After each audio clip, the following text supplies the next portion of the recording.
So we're good. All right, it's Tuesday night, September 26th, EDA meeting. And thanks for coming, everybody. And so we'll do a roll call. Commissioner Eichhorst, Here. Commissioner Brophy, Commissioner Schuppe, Here. Commissioner Krieger is excused, Commissioner Beedling here, Commissioner Bergner is excused, Commissioner Franz. And we have a guest with Chris. Chris Geisen. Chris Geeson, Vice President, Community and Economic Development Associates, and my colleague. Rebecca Charles.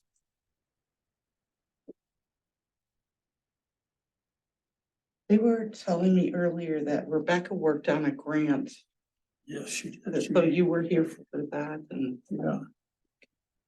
$53,000. I said 50 and Oh, she probably corrected me, said 53. So, it all counts. I was very proud of it. Right. Well, you should be. So that worked out great. All right, we have our agenda in front of us. Is there any amendments to that? And then I'll make a motion, we approve the agenda. So move. Any comments? Seeing none, all those in favor, signify by saying aye. Aye. Opposed, same sign, that's approved. We have minutes from this July 24th and August 22nd meeting in the packet. Any questions about those or corrections? Would like to make a motion to accept those? Is there a second? Any other comments? Seeing none, all those in favor signify by saying aye. Aye. Approved. So we have some reports from commissioners. Jeff, you attended the workshop on September the 8th. I Share any comments with us? Yeah. I took a lot of notes, but I won't go through, kind of maybe the details of some of the different things. It more or less kind of bubbled up to a few themes. Kind of the main thing relevant to that meeting, and this is the first time I'd been there, and I don't know if it kind of seemed like this was a regular meeting that they host there. I was the only EDA member of any EDA at all at the meeting. It was mainly people that work for the city. So I would say Public Works people or Public Works, I mean, service. even Okay. administrative people, planning and zoning,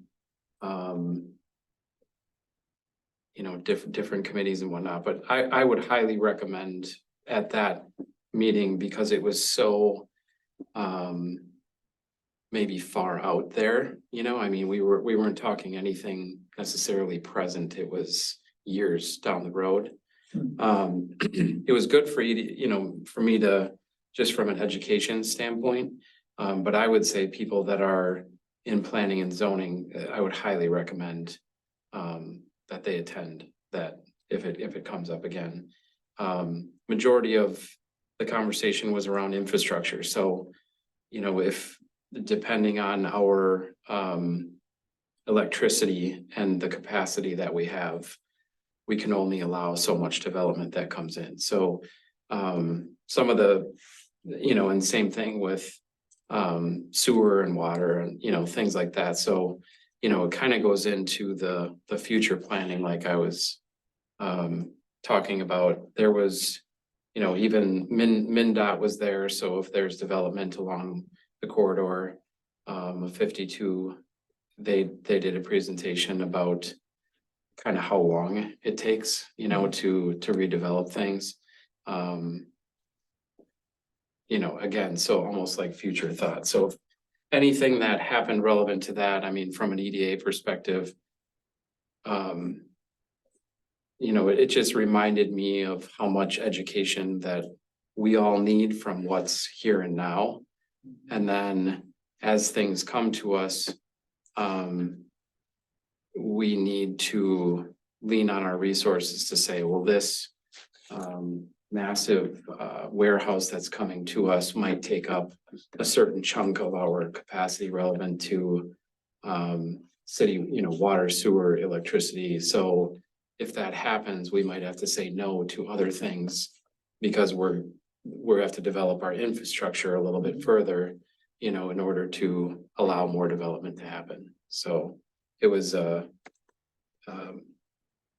futuristic type of a meeting.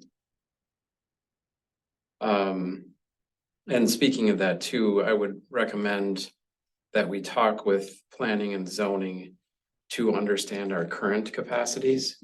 So, you know, based on the future map of what we would like and what we want to attract, almost do the math backwards, you know, just to say we can have this much, you know, power, and anytime any development comes in, you have to go through, you know, what the demands on the city are going to be relevant to its infrastructure. So if we know that, we can kind of be understanding where that is. Same thing with electricity, relevant to where power is. If, you know, again, a large plant or something wants to come to town, I know we have designated areas where they go or where they should go based on our future use. But does that also correlate with our electrical infrastructure?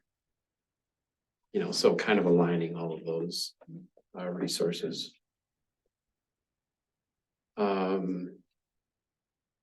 Something like that, would it not be, because REA supplies everything, you would really have to involve REA or peoples over there to know what they can, what the infrastructure, could they be the one bringing in? I mean, they supply the power, so it would really depend on what people's. Yeah, Peoples has an economic development manager, Marty Walsh. And so he's usually He was the one one of that the first ran. people I call just to make them aware of it, because they have their own conversations about electrical power and whatever. But at least that's how we worked out with the data center. That was a big power draw. Right. So that was all part of our initial conversations, mainly from the city engineer side perspective, from that infrastructure question. And it's nice to have them, you know, right here. Oh, yeah. I mean, Backyard. right. And Marty was the one that ran the whole program. Right, and I was sorry to have missed that one because I knew it would have been interesting for sure. I know last year, was it last year? We participated in an online discussion about electrical capacity and what happened in storm outages and such. Yeah, that was with MISO. MISO is up through the central part of the United States. MISO is MISO. I think that's the major power distribution network that works with all these Dairyland Cooperative, which is where People's Energy gets their power from for us. So I think that was part of the discussion about the impacts of surges, weather related, how they share that, if there's electrical storms, like ice storms mainly, how that power is routed around. So it's a very high level discussion at that time, but this kind of gives us an idea of the brownouts and blackouts and how that's all managed to make sure all these areas are covered. Redundant power systems within our system here. So. Right. Seems like a good action step from that would be to connect or have, like, if we ever do a workshop with P and Z or do something like a collective conversation to talk about what their knowledge is in planning, and maybe that's a discussion point at some point, like And that we it all, should be coordinated, so I'm learning more together about what that means. I agree, and I think, I mean, we talked about the plan potentially having to be updated anyways. Because it's however many years old that it is. 3 years old, so, Oh, that's it? yeah. Oh, I was understanding that it was longer The than that. map, but the comp plan. is The older comp than plan, that. yes, that's 2006. Okay, But the future land use map, that was updated in 2020. okay, Just to give you some background too of infrastructure questions of water and sewer, and the way it works now with our city is that whenever those plans comes into the city office, we have Joe Palin, our city engineer, Mhm. and he's the one that shares where those water connections are, where the sewers are connected, which lift station is going to be affected by it. It's more of an engineering to engineering on their developers engineer about those type of things too, so. Today it doesn't really come to the P and Z, that level of detail. It's more the rezoning, the applications, the variances, that type of thing, so sure, just kind of give you a lay of the land of how we do it today. It can be different, of course, but that's how it is today, so. okay, That is a good point. Remember, we had the one joint thing that was kind of open meeting law and conflict of interest and those kind of issues that affect you all. I do think that I would like to plan additional joint sessions. Particularly, and Chris and I were talking about this a little earlier too, about how, and I've mentioned it before, that each group, council, EDA, planning and zoning, and the other committees, we all have individual roles to play, and coordinating that is going to be important, especially for the EDA and planning and zoning to understand how their roles mesh, but don't compete. And then ultimately for council to, as the final decision-making body, to know how that is coming to play too, so. You're all important. well, and I also think one major key that we had from a takeaway was just getting educated, right? Of us getting educated on how it all works and who to call when and what's available for people as we start talking to developers and why we're, seeking out certain people that develop a certain thing. It's all education. So Right. anytime we can get together with other people that are experts in their area relevant to the city, I think that's a positive thing. And a city administrator and executive director here. I mean, I'm always happy to field calls from whoever you might be speaking with. If you don't have the answer, steer my way. I'm happy to do that. Sure. So who led the meeting? Marty, Marty did, okay. you did, yeah. Okay.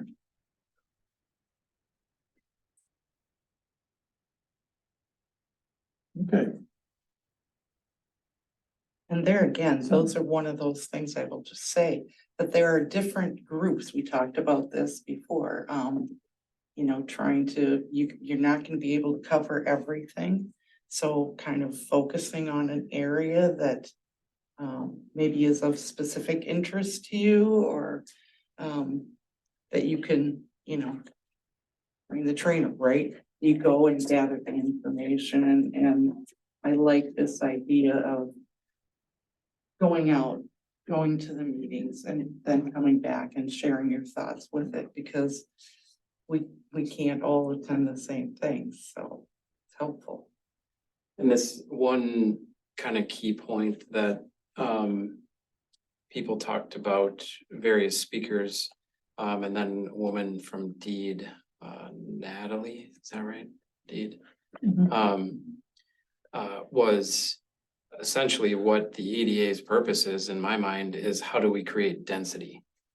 you know, that's the whole goal of essentially, you know, getting a tax base, raising the tax base of Orinoco, which, you know, is a big part of the EDA, is how do we create density, you know, so as we move forward towards the vision of what our purpose is, and then working it backwards on the how, and what we do, I think that's really a question to aim it back at, is how do we create density?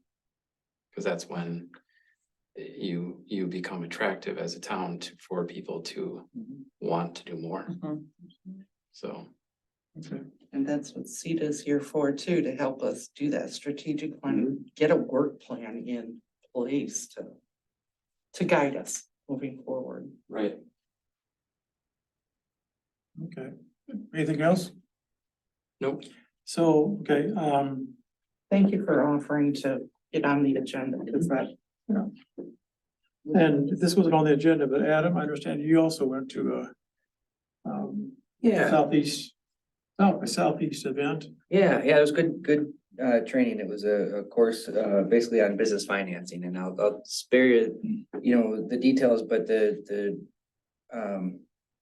cliff notes, I suppose. They talked about traditional business financing, and traditional business financing being kind of the lowest interest rate. Usually it's 20% down. So if you're starting up a business, you usually have to have some money to start with, and it sounds like generally 20 or 25% down. So not too different from buying an investment property or something like that. And they're going to look for your business personal returns, 3 years, et cetera. And then they got into talking a little bit about SBA loans too, which is the Small Business Administration, and that's government backed. And they have a couple options: a SBA 7A and a SBA 504. The 7A is usually requiring like a life insurance policy, which I thought was interesting. So if you're getting a business loan, they want a life insurance policy assignment to the bank. Those SBA 7As are maxed out at 5 million. And they have some options there where you can get 85% guaranteed from the bank. So you're taking 15% out of your pocket. And then further from there, if you have even less money and still want to open a business, there are maybe some options too. And that's kind of where CETA and some other organizations get involved with gap financing. So generally speaking, the bank's going to want to carry 80%, but if you need to cover down the other 10% out of your pocket and 10% more, then you might look to CETA or some of these other agencies to help with that gap financing. And then the SBA loans, they tend to have longer terms. So these traditional financing, if you're getting a business loan, a lot of times it sounds like 10 years is the max amortization on that. But with some of these SBA loans, you can do 20 or 25 years. A lot of flexibility with the collateral for the SBA, and some of the disadvantages. There's more fees, more forms. Not all the banks understand it. It might take a little bit longer, but in general, if people are looking at originating businesses in our community, it's nice to have a baseline understanding of what that financing looks like. And then, there were a couple of banks present there, Think Bank and what was the bank that I think we bank with now? It sounds like that used to be Pine Island Bank. Franson, yeah, they were there also and had some nice points of contact. And so all in all, it was a good education. For me, I very much enjoyed the class. Actually, it was good folks there and got a general feel. But just like everything else, you got to have money to start the business. And the less money you have and less skin you have, the more risk there is. And then you're gonna get people to guarantee the loan and investors and things. And so generally speaking, 20% down and be able to cover your costs if you're a new business. So, And there's a difference between starting a business versus buying a business. If you're starting, you need to come up, with all of that. But if you're buying a business, you introduce a seller component to the financing as well. right. So, Pretty common practice, it sounds like. yeah. So I've heard this about gap or transition. Well, or kind of helped, and this came out of a CETA presentation that I was at, and Chris or Rebecca can speak to it as well, but the transition financing is, even though it's small amounts, it's just showing the bank or the lending institution that the city supports this particular business coming into your city. So even though it may only be $5, $10, $15, $20,000 from the EDA, it demonstrates that we feel there's a good plan here and a good faith effort in really getting the financing. So Yeah, sure. And then there was also I got a point of contact from one of the gentlemen and reached out to a lady about veteran opportunities too, and it sounds like that's about the only class or group that kind of has some special. And really like, you know, a $10,000 or $20,000 no interest loan kind of thing, some programs like that kind of incentivize for a veteran also, so makes it a little. I wouldn't say easier, because it sounds like those are gonna, you know, get more forms and things, but there are some opportunities for veterans that the general public doesn't have. There's also a lot in the form of grants relevant to minority and women owned and things like that too. Those are all good things that we're looking for CETA to help us out with. Okay, good. Did you guys bring the material back with you, or those are your notes? I just Or have poorly written notes and just notes? Okay. some business cards and stuff. Or anything you can, Yeah, the only one that I had is the rural development unit, US Department of Agriculture, which had a lot to do with financing. okay. I have all of the slides from that presentation and the PowerPoint, so I can forward that to you. Sure. Yeah, good. All right. So next item is, there's our livable communities workshop, happening. It's all online on Wednesday and Thursday. There's some speakers in the morning, and then 1 to 5 is economic development speakers as well. I think it's a very high level, but just kind of awareness of, and Dana's signed up for that, and I've signed up. I'll try and attend some of that too, but, and there's also a September 29th, Friday morning from 9 to noon, of another session along the ARP Livable Communities Workshop. It's put on by the ARP Minnesota Office for Age Friendly.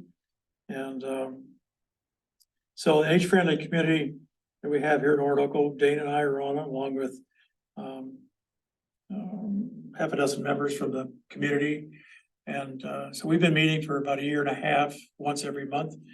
But we applied for an application to become certified as an age-friendly committee. We did receive a plaque last spring somewhere in the office here. So the gentleman from Minnesota, or from Minneapolis, he's coming down. So Friday morning when I'm over there, and Dana too, I'm not sure if Rosemary Van Houten is going as well, but so we're going to try to get a formal picture, which we had planned to do last winter and spring, but we keep getting snowstorms, didn't make it happen. So we're going to finally make it happen. But those are long economic development opportunities from ARP and how it affects age friendly for your community members, 55 years and over, what you can do to help improve the quality of life. Age friendly itself is to seniors. It's sponsored by ARP, but it's to make our cities more, home services, meals on wheels. I mentioned home services, but there's also volunteers that go into homes, help install grab bars, just make it more comfortable. Ultimately, people are telling us, or the community is, that they want to stay in their homes as long as they can. So there's a very active one in Pine Island as well. And so we're just starting our age-friendly community here in Orinoco as well. So, and this Wednesday and Thursday is all over this whole state of Minnesota. And then the Sunday or the Friday afternoon, the Friday morning session there's a half a dozen in-person sessions throughout the state of Minnesota. And so there'll be some more shared speakers with those, plus some in-person discussions. Do you have contact information on that Friday one? Cause I didn't add that to the. Yes, I can give that to you. Okay.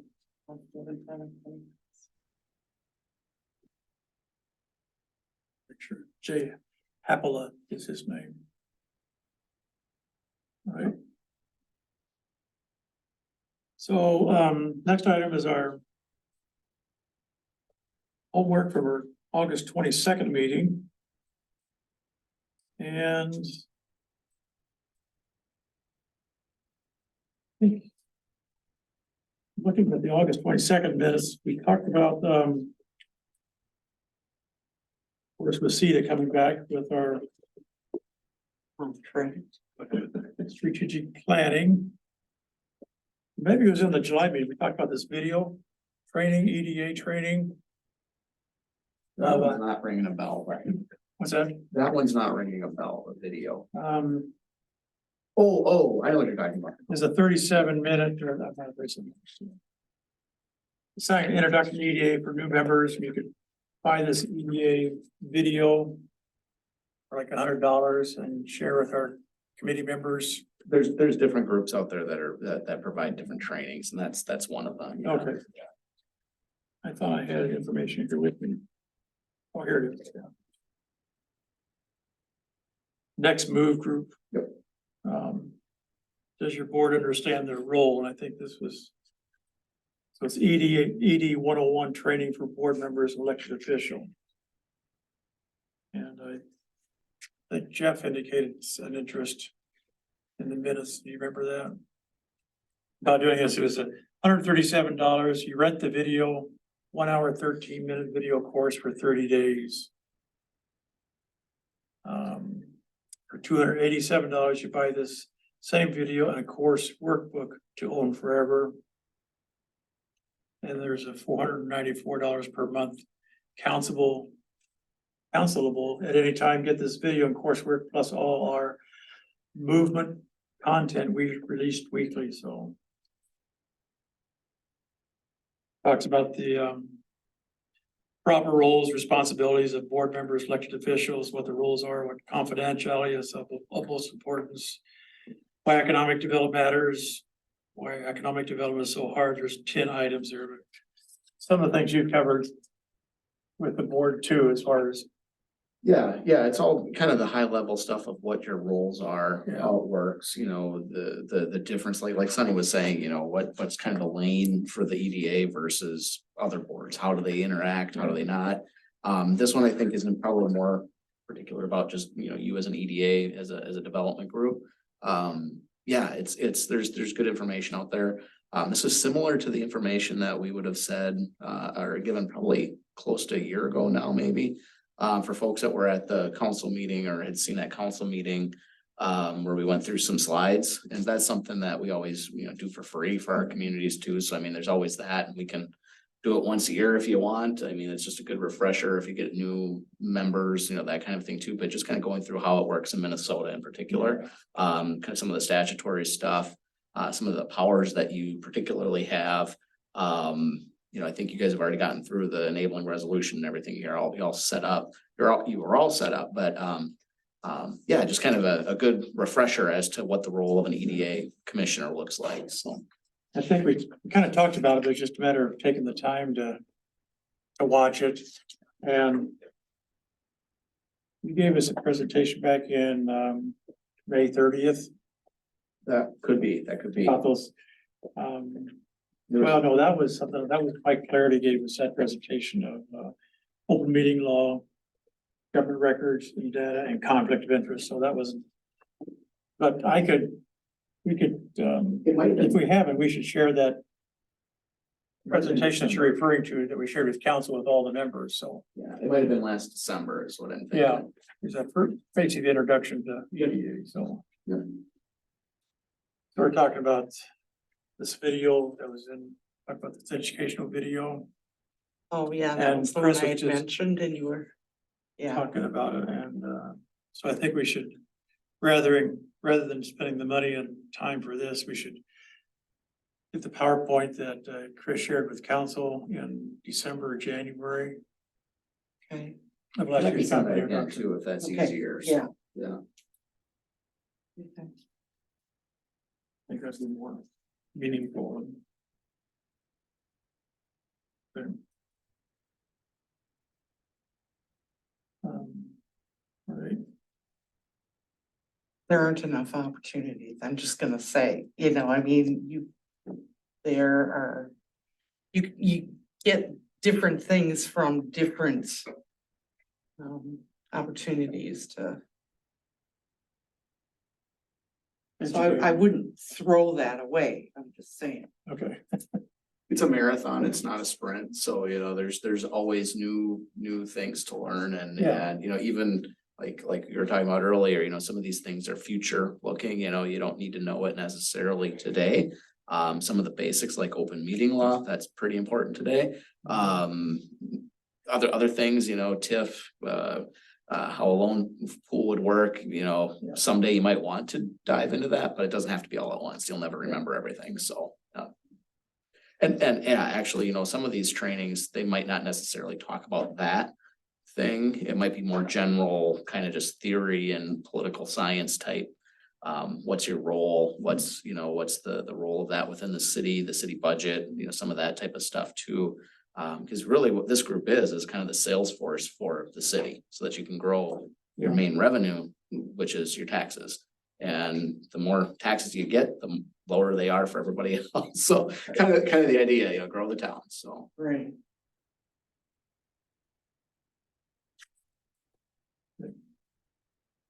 All right, it's all part of our toolkit. Exactly.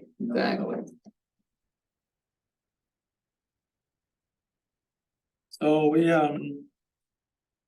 next, I guess, Chris. Yeah. You want to take some time and share with us, we talked about what we would like to have you present to us at our August meeting, so whatever you have to share with us. Yeah, so at the August meeting, yeah, I brought Rebecca along with me to kind of help, she helped put this together, but you know, we started talking about what a work plan could look like, and I think that quickly moved into, well, what should it be and what does the residents want? What does the community need? How do we learn that? And I think it went down to, you know, we need more data, we need more time to kind of step back and look at how do we engage the community to see what is desired. And so that's really seemed like kind of the number one work plan item kind of out of the gate. And so from there, you had asked us to kind of put together what a proposal to do some community engagement process would look like. So we did put that in your packet, and I'll have Rebecca kind of talk about that a little bit here in a minute. But then we also kind of looked at, well, some of the other questions that came up towards the end of the meeting were, you know, how do we work on projects? What happens when somebody comes to the door? What happens when somebody calls? Where do we put things? How do we work? You know, how does Sunny have enough days in the week to do all these things? And so we started looking at other ways that would be most efficient to keep you up and running and, you know, take things off of the commissioner's plate, but also keep projects moving in the right direction. So we also looked at how would that community engagement process look like in our typical community support program, which is what we normally do with most of the cities that we work with. So that's where we embed one of our staff team members into City Hall to work on economic development projects of all kinds and kind of be not necessarily the executive director, but, you know, basically do the work of the executive director and take that off of Sunny's plate so that it's a team effort to do more with more hands. So. Does everybody have a copy of the 2 pages that was in the packet? Looks like the 2 pages here. What the hell? No, I printed, I printed, but. I mean, it's not last. I printed the agenda. The very last page. There's 2 pages, see the name on the top. I have it digitally, but Oh, maybe. I didn't get it. Keep Oh, I going got more. it here. Oh, I got the notes on that one. You can have that one. Okay, thank you. Yeah. 2 seconds, yeah. So what we did is the first page is just, you know, we just did a community facilitation plan. Rebecca, I don't know if you want to kind of go through your thought process on that. Well, I can give you guys kind of a brief overview of what I've done for other ones and kind of some of the options. One thing that we like to do is start out with forming a steering committee. So obviously you take people from your council, your EDA, your planning and zoning, someone from the school, all of those different stakeholders that you want to have involved. You also want to be able to take on project marketing, which will include getting the community involved, letting them know about the community, getting involved in the fact that you are wanting their input. I think that's a really, really important thing, is to stress the community input. A lot of people don't trust government these days. They like to complain about it a lot. So giving them the opportunity to really, especially anonymously, give their input. A lot of times you learn a little more than you expected, and not always in a bad way. So that's where these community surveys can come into play. We do them digitally, we do them through the mail, we do them, we do in-person, surveys. Anything that we can do that's gonna mesh with your community specifically, that's gonna be the best way for us to reach out and get that information. Some of those mailings that we'll do, one that I'm doing right now, we literally sent it out. It has a magnet inside that we handmade those, so they're nice and cheap and they fit on your fridge, and it's gonna be a reminder for that in-person event. It also has a postage paid envelope already inside that actually will increase your potential returns by approximately 40%. So you're gonna get more back that way. It does cost a little more to send it out, but if you do have CETA services or someone who's wanting to do it here at the city, we pay for all of it with grant money. We haven't had to pay anything in any of the communities I've done this with, because we get the funding to take care of it. So all of that postage and all of that would all get entailed with that. And then the community meetings, it's great to have interactive maps, things where people can get their hands up on there. Make sure that they're saying, okay, well, if there was a trail, where would I want it? And they're able to use pins and, you know, get their hands dirty on it. And I think that you'll be really surprised some of the people who get the most into these type of activities, because sometimes they're the ones you would least expect to be really getting into it. So those are kind of some of the things that we do. And then all of that data is going to be brought together into a results report that's going to be able to stress what are the things that community leaders find the most important versus what are they going to find are the actual communities' largest concerns. I also think getting the school involved, having school surveys and things, those are also really, really nice to have. And it kind of gives students a little more of a connection to their community too, so. And Orinoco participates in 2 different school districts, but then there are also private school opportunities as well, so. And that's something we would kind of dig into with that steering Right. committee as to what that would look like, especially in that case. Yeah, it's not like you just go to Orinoco Public Schools, so. Right. Have the school Yeah. board jump on. Yeah, that's just kind of Yeah, a right. brief rundown on things that we've done in other communities, and then we just provide you guys all with the results report at the end that has a number of recommendations on programs that you could go for, on potential different things, projects that you want to be able to do. So we just put those recommendations in there along with some recommendations for where you can find some funding possibly for it, but that would be that process. Yeah, and so if we did that as a standalone project, you know, that probably would take us at least 3 to 6 months, depending on what all you wanted to do and how quickly that came together. You know, there's different options there again that we could, you know, tailor that, but we would just do that at a flat rate of 98 and a quarter an hour. And we're thinking it'd be probably a 20 to 30 hour range, just again, based on the mix that you guys thought were appropriate. But what we really thought would be the best bang for the buck, just given where you're at now that you have an EDA, you've been looking at, you know, when we rewind the clock, you know, about 2 years ago, when we started the process with you of creating an EDA and a work plan, some of the conversation was, well, at that time was actually, well, could we just have somebody here to help with some of these things on a weekly or monthly basis? And we thought it'd be best at that time. I think the council decided to take a step back and say, let's maybe get our ducks in a row first and start the EDA and get the work plan in place before we actually brought in staff time. But now that you're kind of at that point, we would be able to do all of that community engagement as a part of one of our standing contracts. And typically cities will contract with us, you know, 1 day a week, 2 days a week, 3 days a week, whatever that appropriate amount of time is. That can be customized however you want. Those contracts are set up on a yearly basis, but there's a 30-day out. So if something isn't working, you can cancel, you know, essentially at any time. And this would just be a part of that. So we would be here. in Part of the community. contract, Part of the contract. separate, Right in the. unless we don't grants. have a contract. Right, yeah. It would be, you know, part of the duties of that person's time, you know, if they're here 1 day a week, this would just be a part of that weekly project base. And they'd be also available then to, you know, administer the EDA, write grants, interact with businesses, interact with prospects, work with the city engineer on identifying where the next sites could be, those types of things. So it really, it varies from town to town that we've worked with. Some are very, very, detailed on what they want to see happen. Some are more just, hey, go bring us good ideas and Yeah. go ahead and, Rebecca. Oh, yeah, worked spot with a variety of them all the way from Rushford Village up to, Hayfield and. Oh, yeah, Spring Grove. Spring Grove, yeah. I've been in about 12 different communities now, 13. Yeah, so it's just, the variety is just tremendous. So, all that to say is that I think would actually give you a better hourly rate. It would give you more time. It would allow you to get the engagement project done probably more quickly. Just because you'd have somebody here every week and you'd keep the thing moving. It's not to say that that steering committee would meet necessarily every week, but it would be something that you would have somebody here keeping that ball moving.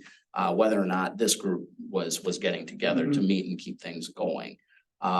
Basically, we become the staff for this committee. And what this committee needs to do is what we need to do. So whether that's a big grant project, whether that's starting a revolving loan fund, whether that's another data center coming in or going and talking to Marty across the road at Peoples, could really be all sorts of different things. Based on what that work plan develops into over time, so. So as I understand, you say 3 to 6 months and 20 to 30 hours per month, or the whole project is 20 to 30? The hours? whole project, yeah, the Okay. standalone, yeah. If you do all of these things, it's gonna take probably about 20 to 30 hours of what we would do, whether we're actually in the community or working remotely to do the back end stuff. If we do, and that's just if you do the standalone contract for that project. If you do a 1 day a week project, we'd be here 8 hours a week, you know. That gets to this second page or contract. On the second page, yeah. But yeah, that up to 6 months would include all of the marketing time, sending out surveys, return time. It would be literally from like start to finish, whereas we obviously wouldn't be doing a bunch of. Yeah. Too much in between there. So what, just to clarify, and it may be clear to everybody, but they're really two separate proposals. Just different options. The way we set up our rates too, and you probably remember this, Mayor, the more time you buy from us, the better hourly rate you get. So, the 1 day a week contract is about 416 hours. So whatever that would be divided is less than what our $98 an hour rate is will be our hourly rate for 2024. So. I have a few questions. You had mentioned the grant relevant to, were you referring to just the mailing portion, or are there things like, let's say that this entire community engagement project is that Yep. whole project? Can you get a grant for that? Yep, the one that I'm doing right now, we're doing 6 full color 2x4 column advertisements that are gonna run for 6 different weeks. That's included, as well as 430 different mailers, 430 households that were included. But it wouldn't. But include yeah, the it was staff time, all of that. All of that was paid for with grant money. But not the staff time. Correct. Yeah. So the staff time would be the city's responsibility. There's generally not a lot of grants out there to cover that. But the materials, you might be able to get some things through like People's Energy to maybe do a little bit of that, but usually they like to pay for something tangible as opposed to just the consultant time. Well, and usually our consultant time, like if it is the one where I'm in a contract with someone, we use that consultant time a lot of times as a match. Oh, yeah. Towards it as well, because it's something that the city then is investing in, so it's considered an in-kind donation towards the project. So we try to leverage what we can to make sure that we can get the most bang for the buck out of our grant situations. And then taking that same concept, I mean, generally speaking, it sounds like grants cover things that are maybe physical. That you have More to often. pay money that's outside of the community, you have to go to a printer or whatever it may be. If you take the grant into the second part of the proposal, meaning that you're on staff, how many things that you do, and maybe a few more examples of things that you do that are covered additionally under a grant? you know, Yeah, so typically our services, you know, you can kind of think of it as hiring an employee. The wages usually are something the city would just have to pay. I mean, there's usually not a lot of grants to cover that end of the cost structure, but what the grants that we are generally writing for in the communities are projects. So it might be to start a revolving loan fund. It might be to, you know, get some infrastructure for an industrial park or extend water and sewer as a part of a redevelopment site. It might be to do a small cities block grant for rehab of, you know, structures. It might be, gosh, we can go down the list of just about any of the programs you probably heard at the whatever program or project would come forward. Essentially, we would do, assuming there's enough time in the work plan for that you guys have us work on. So it really could be anything. that being said, I know we haven't gotten to, I mean, we didn't actually talk about what the investment would be, but in addition to this investment, if we can't get a grant, obviously we would probably have to put in additional budget dollars to, you know, so if we're thinking that it's a $30,000 investment for 2024, is there a percentage that you recommend we put into a budget for projects, and knowing that some of them might be covered by a grant, some of them might not? I think it depends on what you're looking at doing. A lot of the communities that we have don't have much more in their budget outside of staff time. That's not unusual, especially since you're so new. That might be something that maybe you just see kind of what it looks like over the course of the next year and then plan for a little bit more if you see something that you really want to do. You know, a lot of times if there's something that comes up and there isn't something in the budget already, it's not uncommon for an EDA to make a request to the council to, you know, do something outside of that allocated budget, you know, whether they're tapping the general fund or some other, you know, project fund that they have within the city to do something. A lot of times they're already built into the capital improvement plan for the city. So the city's already budgeted for that sewer plant or whatever it might be. But you know, that would have been something, trying to think of an example. Gosh, so that the Elk Run bridge up the road. Let's say that was Orinoco's idea. That would be something that we would write the grants, maybe have to work with the city engineer, of course, and the attorney and that kind of thing. But we could be the driving force to get that project done. If there was trying to think of another project off the top of my head, but basically, you know, some of these projects are self-contained too, so you don't necessarily have to have dollars yourself. You know, it might be a grant that is then benefiting a business or a development that you know they're providing the match for that project, or they're providing the investment, and we're providing a way to lower the cost for them. There might be instances where the city wants to well, like the DNR grant that Rebecca got a few years back, that was one where the city probably needed to have some money in pocket so that they could have a match to go apply for it. So it really runs the gamut in terms of how much money you might need. I'd suggest perhaps this, you know, next year, if you were just trying to figure things out, keep it minimal, maybe a few $1,000 for some marketing or postage, you know, if you wanted to create some materials or, you know, website or digital marketing, things like that. You might need a little bit, but out of the gate, I don't think you really need much more than time. And then I think what we would do is work with the council, work with staff to figure out what the next year might look like. And that'll probably be determined by what the work plan for next year looks like as well. So it's kind of a fluid answer where you're going, but you don't necessarily have to have a bucket of money already. It's helpful. So if you can find a way to put some project funds together, certainly go for it. Just two examples real quick. Harmony, I probably have, I don't know, 40 to 50, maybe more $1,000 a year in project funds that come for different particular projects on top of things they've already invested in that, you know, is kind of turning over profits, so to speak. I've had other towns where it's zero. I mean, it's our time and that's it. So I think Harmony's more on the very aggressive side. Versus more commonly, it's probably closer to not much more. So just a couple of examples there.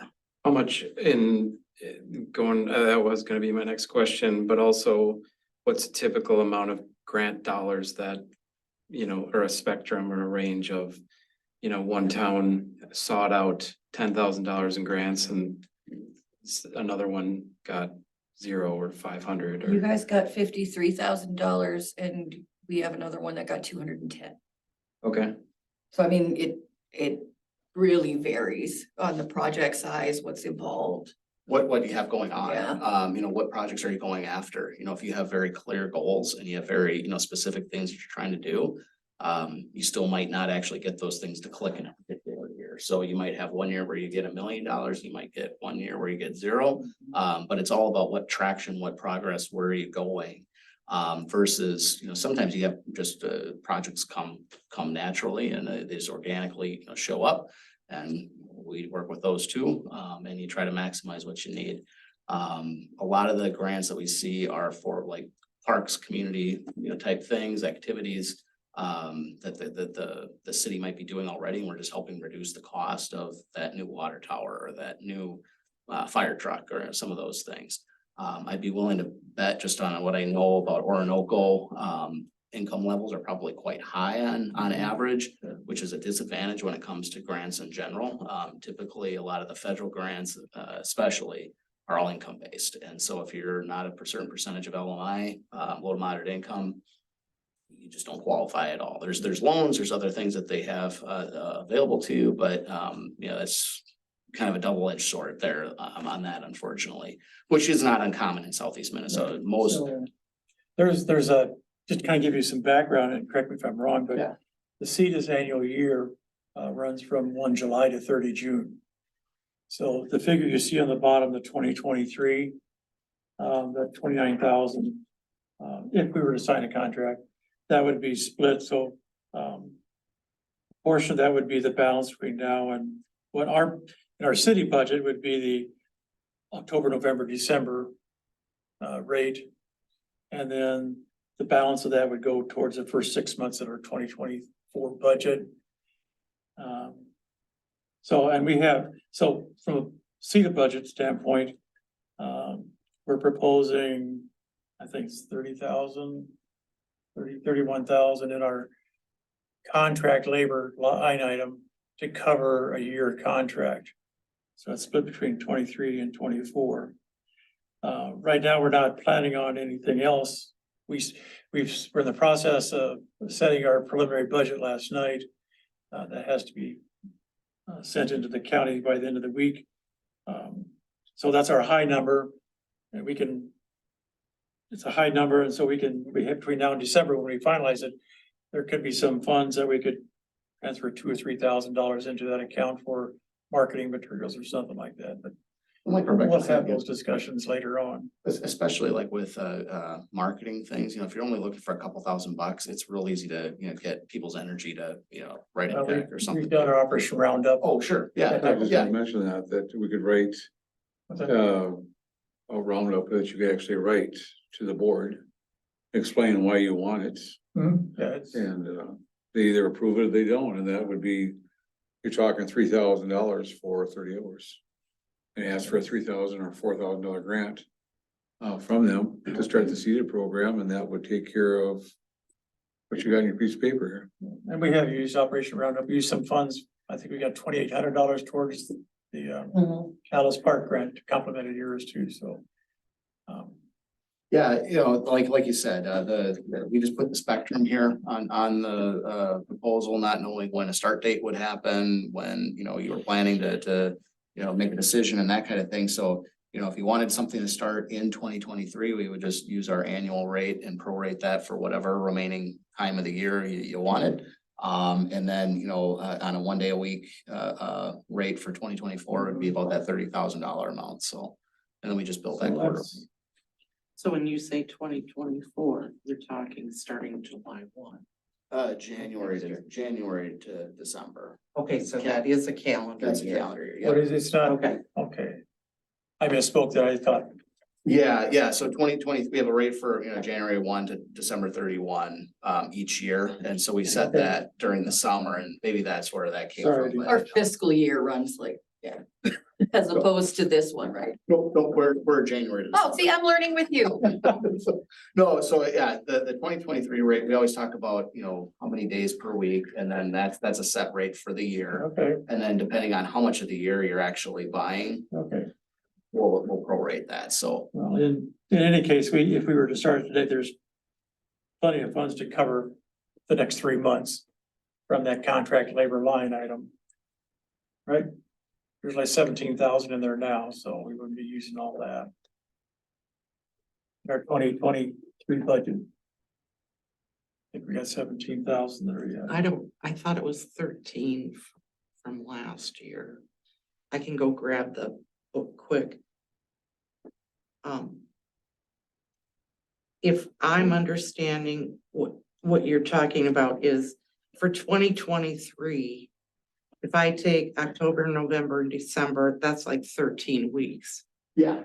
which is basically a quarter, Yep, right? yep. So if I take the 29,150 and divide it by 4, Yep. we'd be looking at 72,8750 for the balance of the year, and there is enough to cover that for Right. sure. Yep. And then that brings that down, the hourly rate is for those 104 hours, 8 hours times 13 is 70.72. Yep, compared to our normal hourly rate of Yeah. about 93 for 23 and 98 for Yeah. next year, so. And then next year, the 30,607.50, I divided that by, I used 50 weeks. Sure. I'm sure somebody wants a couple weeks off, right?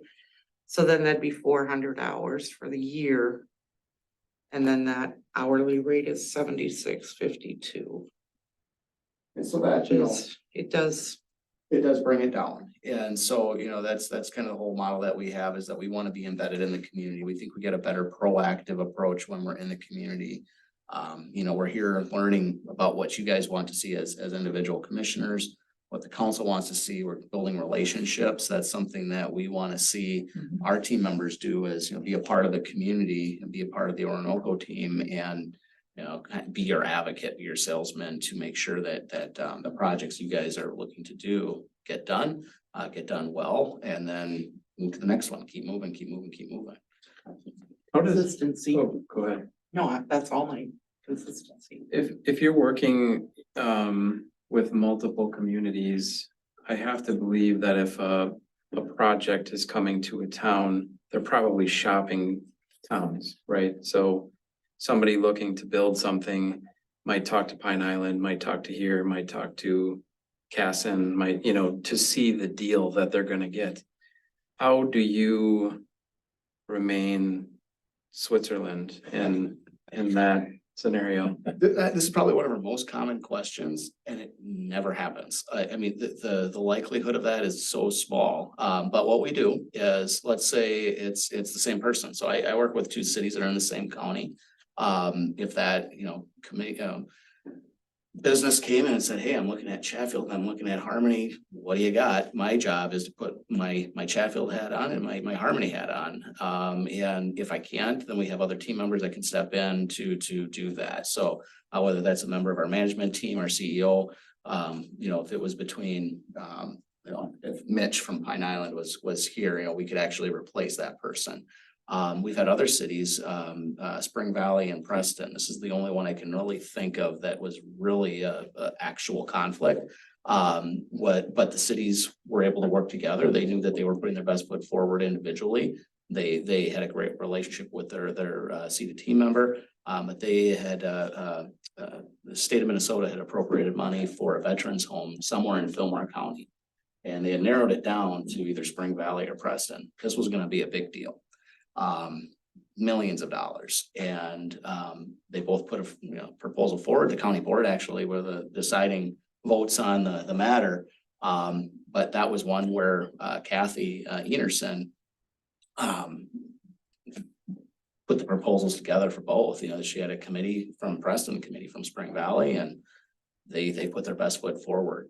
The likelihood of that happening though is so small, like I said earlier, most businesses know where they want to go before they call even City Hall. Most likely, they're gonna probably call Marty at People's Energy and say, hey, do you have enough power to even, deal with this thing? I'm sure that's what they did with the data center. That's not every project, you're usually looking at, somebody's gonna open up a retail shop, or somebody's gonna open up a bakery, or somebody's gonna open up, and they're looking at a particular, location for a particular reason. Maybe they have a tie to town. Actually, most of the businesses that occur in our smaller towns are from, local sources. You might be in a different position with Orinoco, just with your location. You might have more of an influx from outside initially. Just given what you're doing with your sewer system and that kind of thing. But generally speaking, they're looking for a particular site that meets particular metrics. It's pretty rare that they would take that type of approach. Or if it is, we're putting our best foot forward for Orinoco. We're putting our best foot forward for Pine Island, or Chatfield, or Stewartville. But with the track record we've had, it's never been a big issue in practice. But just about everybody always asks that one. So when they shop around, are they just looking for leverage to say, well, so this city is willing to offer me so much in funding and tax, You don't want those abatement and. businesses. Yeah, those are the ones that as soon as the taxes go up, they're gone. And you're gonna go over and, bend over backwards for them, and they will be gone. It does happen every once in a while, but most of the time they're looking at a labor pool. They're looking for connections to other vendors, other suppliers, other customers. They need access to a highway. They need, certain things. You're kind of in a unique position with Orinoco being so close to Pine Island. Depending on how Pine Island is going to develop south or north, that could be, just natural competition one way or another. But typically we're seeing, especially in today's world, just the fluidity of the market. You're seeing people living everywhere. You're seeing customers coming from everywhere. The businesses tend to go where they need to be for particular reasons, whether that's infrastructure, whether that's a tax structure, whether that's access to markets. But the benefits usually spill over borders. And so our approach is always, high water raises all ships with that respect. But it feels good to win one. We got to win one. We got to put our best foot forward for each of those projects. I wish there was a clear answer as to, well, they do this or do that, but a lot of it just comes down to building relationships, being ready, being organized, having a professional foot forward as to representing the community, and having the information ready. That usually is just the baseline of being able to deal with some of those. Otherwise, it comes down to available property, available infrastructure. And it's a lot rarer than you'd actually think. There's a lot fewer buildings out there. There's a lot fewer sites that have some of those things when it comes to some of these. So really understanding what you have and going after those particular assets. Yeah, that's, it's been my experience so far that Orinoco has a unique experience outside of what Casey's has said, is that we got a complete intersection that's 3/4 empty. And there's not many cities that have that access on 52. So if somebody's interested in coming here, they're also looking at Owatonna or Albert Lee, some other high traffic highway, so that puts us in kind of a unique situation, but it does make the best foot forward how we go forward, with somebody that is interested. But your one comment is, I think, from my experiences, before they talk to the city, they know where they want to seriously consider before it really becomes serious, I guess. But the really big businesses are going to use site selectors, or professional realtors that specialize in packaging all those things and shopping this out. And when you talk to them, their job is actually site elimination. They're trying to take an entire market and drive it down to 2 or 3 options for an owner to make a decision on. So most of the time when you're dealing with kind of a national type company, you're kind of at the end of the process once they already, at least from their perspective, they've already gone through quite a bit of steps when it gets to, talking to the city. You're gonna still have to go through some hoops probably to, get a deal and, package together and that kind of thing. Tax rates, utility rates. Regulation. That type of thing makes a big deal. We had a company in one town that was, we were down to a place in Fillmore County versus a place in Illinois, and they were taking natural gas and turning it into hydrogen. And just the cost of natural gas and regulatory scheme of Minnesota made it, clear choice to go to Illinois. So, which I thought was interesting when it comes to regulation, but I guess it wasn't so bad for natural gas down there. So, but that's kind of the stuff you're dealing with on that larger scale. Otherwise, you're dealing with, somebody that might have a business in Stewartville that's, growing and they need space, and, they've got 30 guys working at a shop somewhere, and they need to grow to 60 people, and there isn't anything in Stewartville available. So then they might be kicking tires between, Casson or Orinoco or Pine Island, but it's more of a, how much does the property cost? There aren't many tools that you have that Casson doesn't have, that Orinoco, that Pine Island doesn't have. You all have to play by the same rules when it comes to TIF, tax abatement, all the state grants. There isn't a state grant that exists that'll move somebody from one town to another town in Minnesota without both cities being on the same page. So that type of stuff doesn't happen where you're using outside money. But if you had local sources of funding, or the economic conditions were such that it was just more feasible for them to come here, that would be a big selling point too, for whatever reason that might be. Like shovel ready stuff. Yeah, shovel ready, just ready to go, and they didn't have to wait 6 months to go through all the processes. They didn't have to, I don't know, just land was cheaper. They have more housing or more daycare. I mean, there's a number of things that it could be, so. So in essence of time, is there any other comment? I think we've talked a lot about your community support program.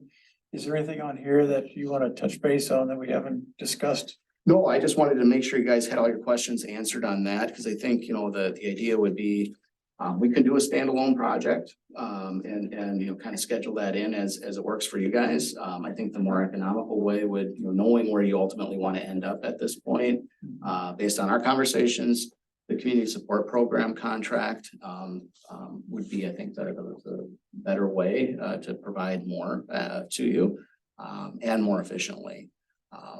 If 1 day a week isn't appropriate, we can look at more, we can look at less, but then that determines kind of the level that we're able to do other stuff. So in your proposal, you were somewhere in you're proposing 1 day every week. I think that's what this contract is written around, is that right? Second paragraph. Okay. Yeah, it's 1 day a week. Yep. Well, 1 day per week, so,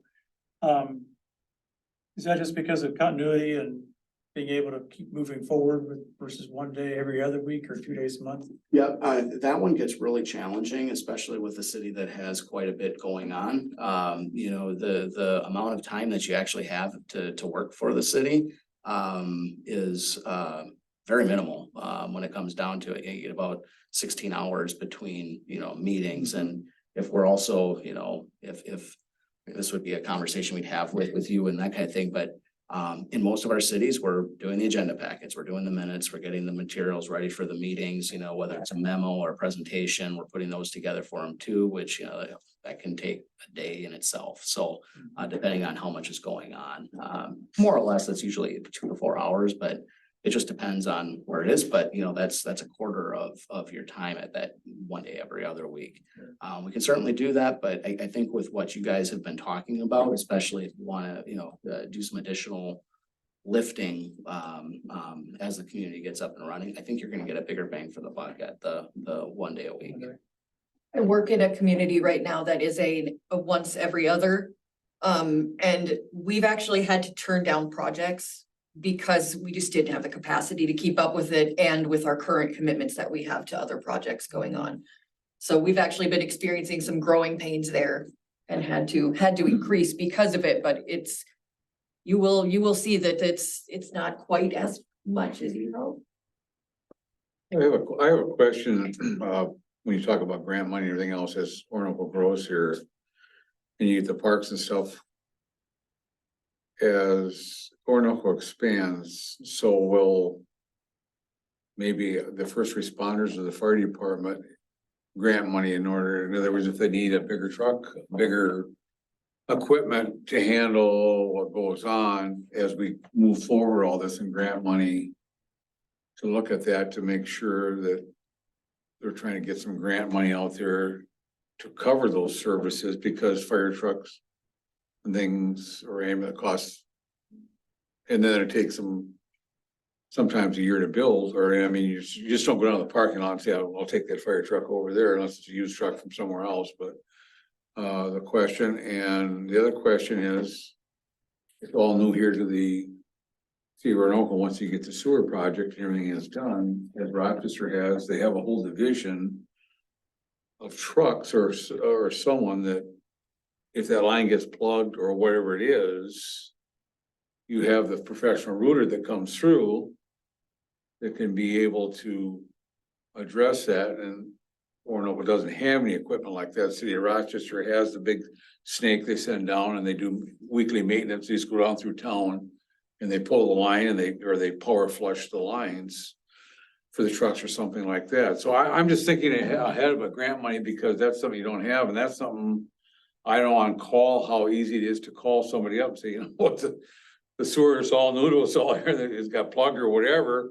and you got issues, and you need a truck or something. So I'm always thinking about the infrastructure and grant money for a small town, because those trucks, those things cost a lot of money. So as you add businesses, we also need to be conscious of first responders to handle the fires or handle the people and or the infrastructure. A sewer is a big situation. It's just my thought process, as I said here, and listen, is that Those are all key things along with the sewer and growth, so. And then one thing I would add about CETA, it's always my favorite pitch of it, is you don't like, say I get assigned to your contract. I have a political science background, I've lived overseas, I've done all these things, but Chris here has this completely different background. And Kathy has a completely different background and different degrees and different experiences, and all of us do a lot of emailing.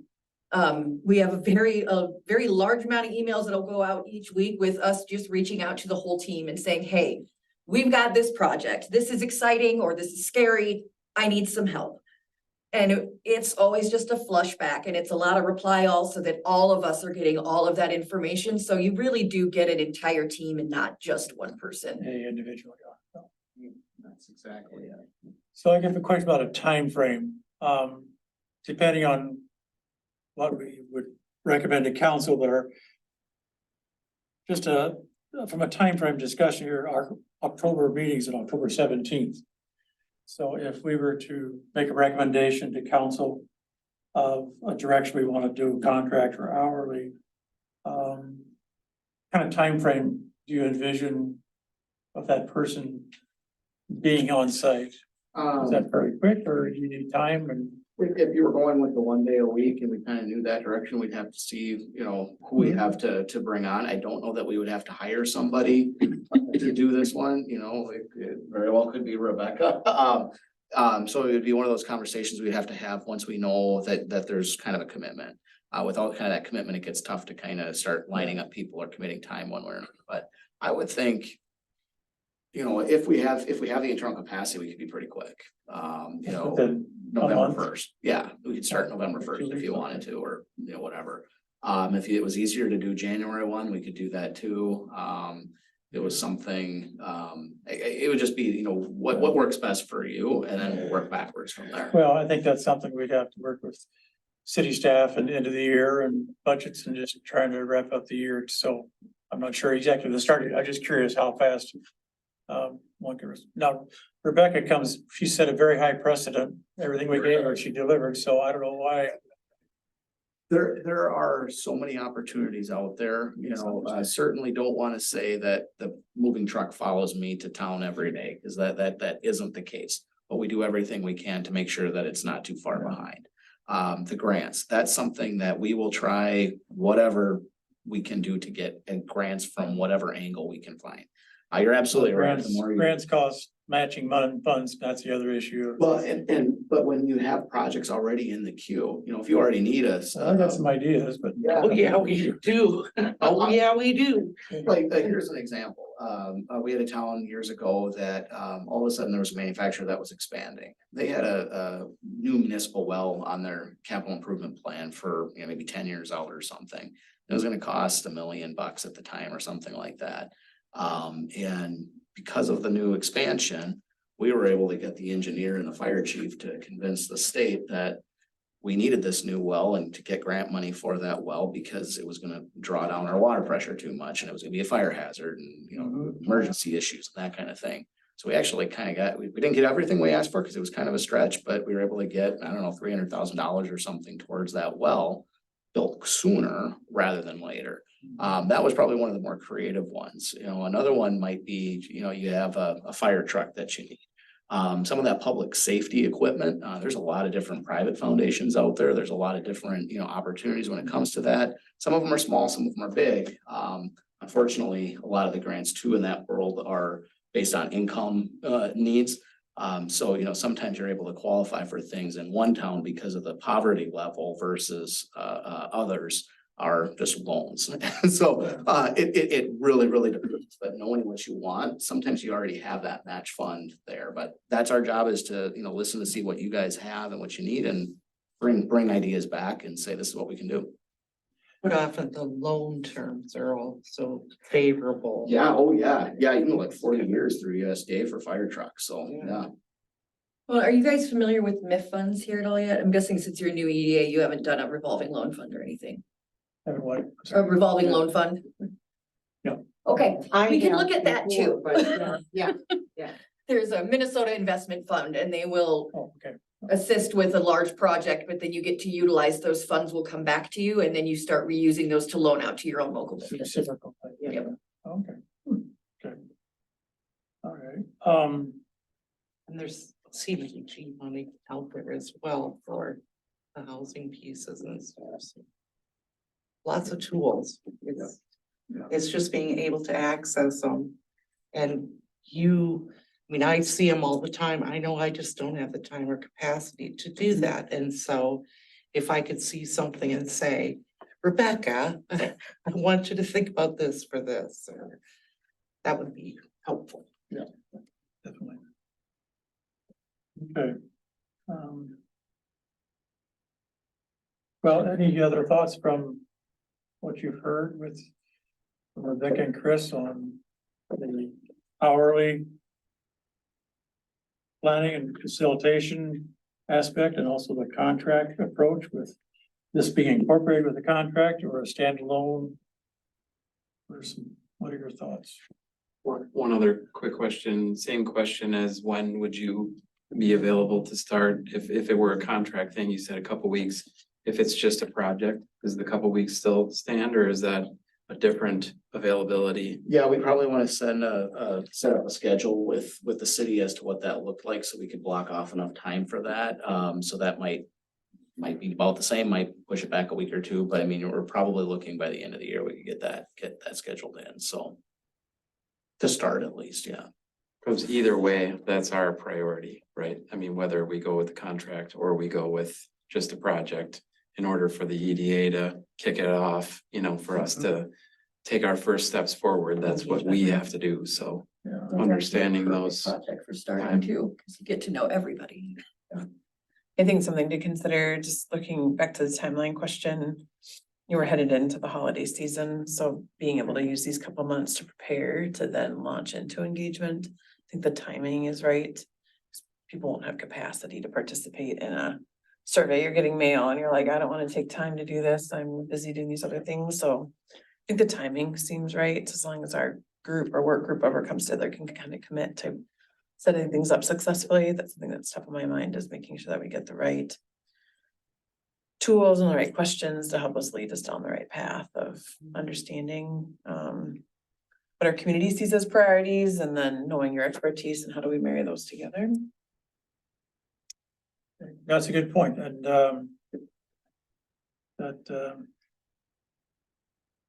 that may allow us as an EDA committee in our October, November meeting and probably not a December meeting between the holidays, but a couple more months just to really kind of talk about this overall approach. But at the same time, I think it'd be good to make a decision before the end of the year from a budget standpoint and making sure we're covered there in the budget that we have to adopt by the end of December. I think there is not an urgency, but I do think there is a timing of maybe starting 1 January with a year contract as a good starting point. One question about the community engagement, planning the survey. How do you go about, and maybe that's what the city needs to provide, a mailing list? Is that something you develop, or is that I usually get it from the city, typically from city utilities. water bill or something like that, so? And then it comes from the city so that they know that it's. The reason I ask because what we've done with our age friendly, we've opened it up to our township, and we did a survey. So we sent it to our area code 55960, which included township and the city. Because we did want to serve the whole township and the city as well, so we just got a bulk rate, of course, because it takes 1,500 to get that number, so. So there would be some expense with 500 homes, whatever our number is, I'm not sure what it is. 338 are on the water system, but not everybody's on the city water system, so. I'm not sure how we would get mailing addresses for those people that aren't on the. I think, and I don't know if it would apply here, but the USPS, I've done bulk mailing for real estate, and I pick out neighborhoods, pick out areas, and they have a map on the USPS website where you can go in and Oh, okay, identify based off a postal route, so you can basically pick neighborhoods and sections and say, I want okay, my mailing to go to just these people, and all right. I thought we could cover the bulk of it that way. And the newsletter is that same way where we send to everybody in our zip code. Yep. Yes, if you are looking at budget, it may be worthwhile to have, just based on what you're talking about, a couple $1,000s or a little bit in there for, those incidental type things, so. Then if we can get some grants, then save you those dollars, but just in case whatever you're trying to do doesn't qualify for a grant, it would give you some flexibility. Right. Any other comments? Good, bad, one way or the other efforts here, I do think the timing might be better for a 1 January start. Our sewer plant is still an if, when it's gonna be ready. Because we're waiting for some electrical components to come in, so it might be 1 December, or if it's beyond the December date, it may not start until 1 March, just because of avoiding the winter months from startup, but that's another decision that'll be made later on. And if it's something that, it ends up, if we're shooting for December 1st, let's say, and for whatever reason, the city needs it to be January 1st or February 1st, we just prorate the billing. So I mean, it's more of, we want to make sure the right person's here on your schedule and make it work from there. I could also see us, even a consideration is to start the yearly contract earlier, so we could do some workshopping around the engagement strategy in November and December. So that way we're ready to launch our engagement strategy publicly Sure. in January. Because I think it's gonna take us a bit of time, however, whomever comes together to build this work group or around the engagement strategy itself. To figure out the priorities in the survey, the goals, like all those things that we've kind of been kicking around. It'll take a bit, I think, to do it because we've never done it before.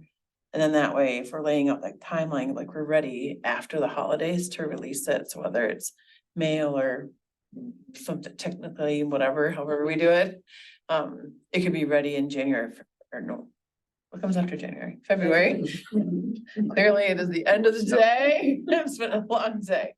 But that could be something too. It is challenging with the holidays. I mean, we just get busier with family and travel and things, but it could be a nice way for us to use some of our time together as well, but it's just something to consider to get. How do we prepare ourselves best for next year? Right, and if you look at the 98-25, again, just because numbers. And you said 30 hours. If my math is right, that's just under $3,000, right? 2947, so.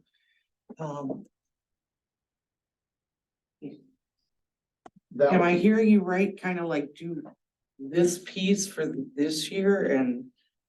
I guess And then roll that into the contract work, I would think that, January 1 I contract? don't know if we're making recommendations at this point, but what's running through my head is. I'm leaning more towards recommending. The second page of the proposal, the year piece, because I think there's two things we probably want to do is have some time dedicated to the. Community engagement, planning and facilitation activity. And there's probably other activities that your organization could ready us for as we think about what next steps are. So, and work at walking us through those things as well. So I tend to lean towards making a recommendation of doing second proposal, which includes the community engagement, planning and facilitation and extra things. So if there's grants that you're getting already or things that are moving forward, that they could start exploring those things through potentially October, November, December. I guess it would be November and December since the council meeting isn't until October. It's just something that's, and I don't know the daily work that's happening right now, but would it be helpful to have them start earlier on some of the things? Well, and correct me if I'm wrong, Chris, so the community engagement is. Not necessarily somebody coming here 1 day a week. No, that would be done hybrid. That's more Yeah. condensed, kind of more evenings, more as the city's schedule is going to. So we have a lot of night meetings in the city. I'm just saying. And Ryland knows that. But the other one is a set day. And it's Yeah. gonna be consistent pretty much Yep. the same day every week. Yep, Okay. and we strive for that, you know, if somebody's on vacation or if they're sick or there's a Right. holiday or, you know, there's a Might be meeting. confusing it though, but your first page is wrapped into the second. Yes, it is, yes. Okay, so you could still pull from those hours, Uh, like the engagement, like in this year proposal, yes, the engagement process is one of the many things that Correct. CETA would do. And so we could help prioritize that time and helping to do some setup of the engagement while using other hours, perhaps. And you to do can other- duplicate things pretty well too, like, you guys mentioned that your comp plan hasn't been updated since 2006. Well, we can alter those surveys to include questions on things that maybe we wouldn't have had questions on, because then you can take that information and use it to update your comprehensive plan and do both things in one mailing. So there's ways that you'd be able to combine different projects sometimes and do some overlap. And that's what Chris and I had talked about kind of beforehand was. Could this person maybe do some planning stuff too? And maybe. That is a possibility, but he cautioned, that. Don't let planning and zoning use all the EDA time.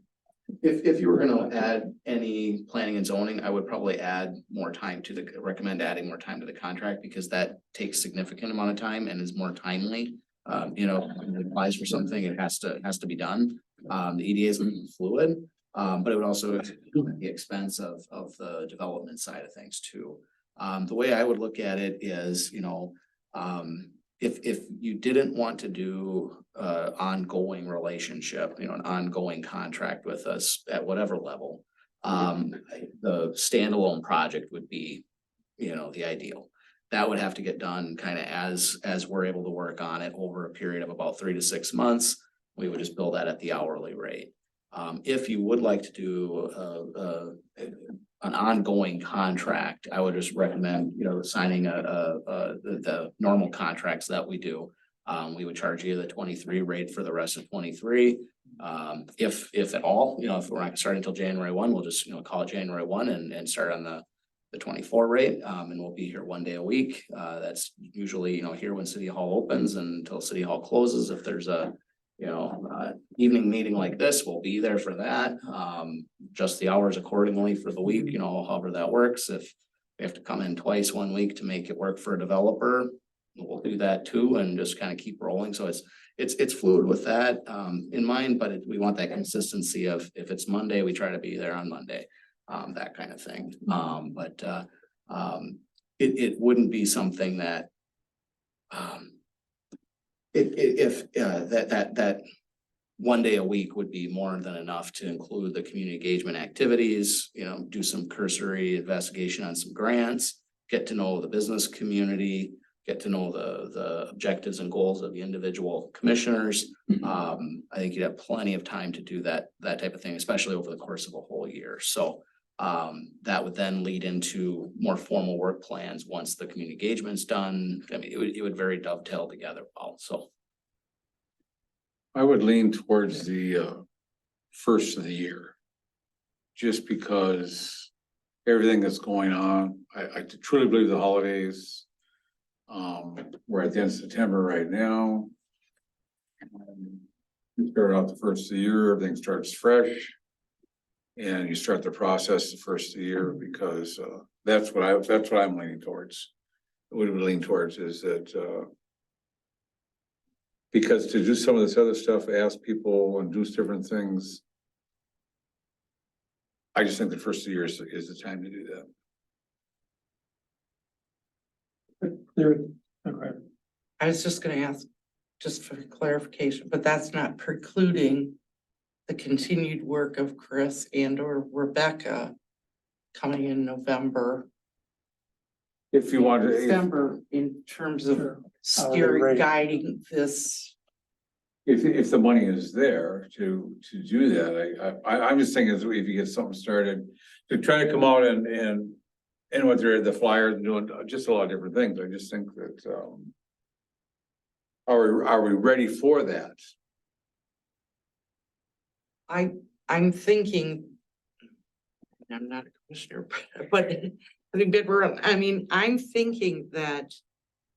And you can correct me if I'm wrong, but one of the things that I think will bode well for the EDA long-term is having that real foundation of understanding your role, understanding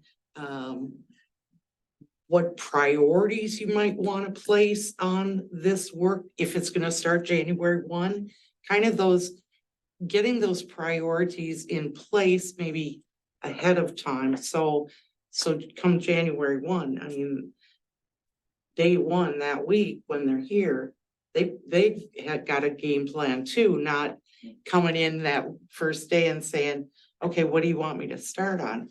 I want that work that they're going to do, that priority list to come from you. And I'm very comfortable with Chris and or Rebecca or whoever CETA wants to set, but Chris is our point person right now. And I think we have an opportunity yet here in October and November to really define what those priorities are that you want them to work on. So if I could make a suggestion, I guess, if you wanted to start the contract November 1st, I would think we could, if we knew that was happening, we could start looking at, some options and also start looking at that, if that's something that you want to do. If that's the case, we wouldn't have to start the actual surveys and, that kind of stuff. We wouldn't need to send that out on any particular schedule. That could be whatever you guys thought made sense. It could be May if you wanted it to We'll be. need a couple meetings just to put that question together. Start, yeah. And so also like Sunny was saying, you also start to be able to get to know what the community priorities are, building that list, building the foundation so that, you're hitting the ground running sooner than later. If we're pushing that off to January 1st, we just, we start that process January 1st, and it might mean the community engagement stuff actually goes out the door a month or two later. I mean, really, there isn't a hard timeline that really we need to follow. It just, depends on what works for your schedule. What makes sense too for the project, because that's a good point. If people aren't willing to engage, it's hard to engage them. So, yeah, picking those things, kind of planning them appropriately is always important. So really, whatever timeline you guys make or things make sense, we can certainly try to meet that. And if we can't, because we don't have a person, we will adjust the billing accordingly and keep you posted. I don't think we're gonna run into that problem right now, though. Cause you're still on schedule to be here again in October. I can be, I don't know, I don't know what we would do at this point without kind of more direction, but. Is it the second or the third seated? Probably set up 3 meetings in a row. Right. Didn't we August, September, October?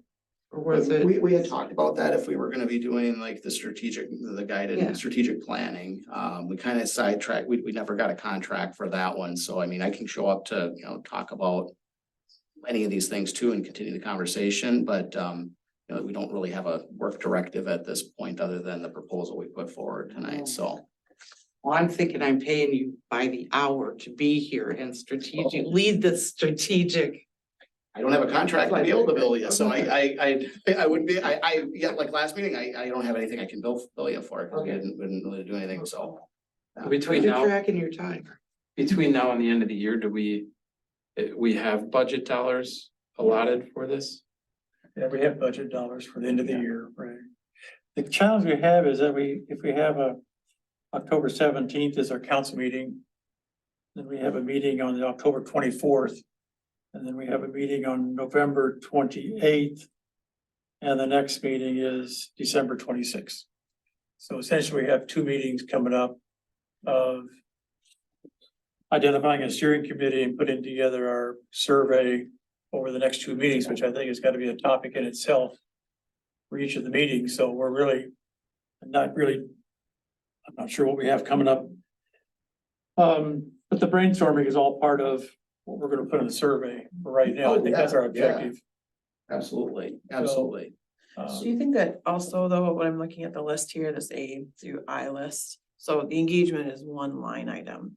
But I would imagine that you normally would come into a city, you would have like a checklist of things that you do. Like reviewing our websites or materials and trying to get like a better understanding of the tools and resources that we have. Talking with the administration about current policies and processes. Yeah. So like internalizing that and beginning to get some understanding, so eventually you can make recommendations for those improvements. Like those types of activities. Sunny, I would look to you to say like, would those types of reviews be helpful in October, November, December, however it lands, November, December, but if they're coming in to starting to do some of that work. To start getting an understanding, we can start the engagement workshops. Perhaps early in the year, if we feel like capacity wise, we won't have it for the holidays, but some of that pre-work seems like it could really be helpful. To start understanding and having CETA here to help. Even take on some of the meeting agendas and minutes and things like that in November and December, because the process wise is. If we approve moving forward or making a recommendation, we would make a recommendation to assign a contract. Right. The council would review it, so that would go in October. So then you wouldn't probably have a signed contract until November to start realistically, correct? It's the 17th to 24th October, that's a week, I'm not sure, but you could still be a participant with our 2023 budget dollars, yeah. So it's really November and December-ish of Yeah. work time, which is 8 hours a week-ish for 2 months of sorts. Yeah. Is that a good use? Seems a bit like it would be a good use of time to start doing some of the pre-work beyond, not the engagement work, but the other items that they're suggesting, like on your. But your suggestion, we start with the annual contract versus a project. As a proposal to the council for recommendation to start. As soon as the contract can be signed, 8 hours a day, 8 hours a week. To help us with our identifying our steering committee and everything that we want to put into the survey. Whatever this board directs us to do. It'd probably be November 28th before you would November 28th EDA meeting where you would have maybe worked 3 8-hour days in November to come to the EDA for the CETA person to come to our 28th November meeting to give us an update. And here's what you're gonna do during the December months, and we meet again in January. And Yeah, and what I would envision, that, let's say that happens, that first meeting, it would probably be, hey, that first day, we got our feet underneath us, we got, got an orientation of where things are at. We did our checklist of things, like was mentioned. We started working on, doing the pre-work for this engagement program, knowing that that's a big priority. We also know there's some policies and procedures that maybe need to get worked on, or some grants that might want to be applied for. So we started kind of just doing some research on that too. Here's what we'd suggest, here's a list of questions that we came up with for the survey. Here's, basically take some of those things off your plate to streamline your meetings. You guys can react, you can add, you can change, that type of thing, but basically it's our job to put those things forward for you at those meetings and keep the ball moving. So I would, I'd make a motion to recommend to council that we engage CETA with a contract with their community support program at 2023 prorated rate.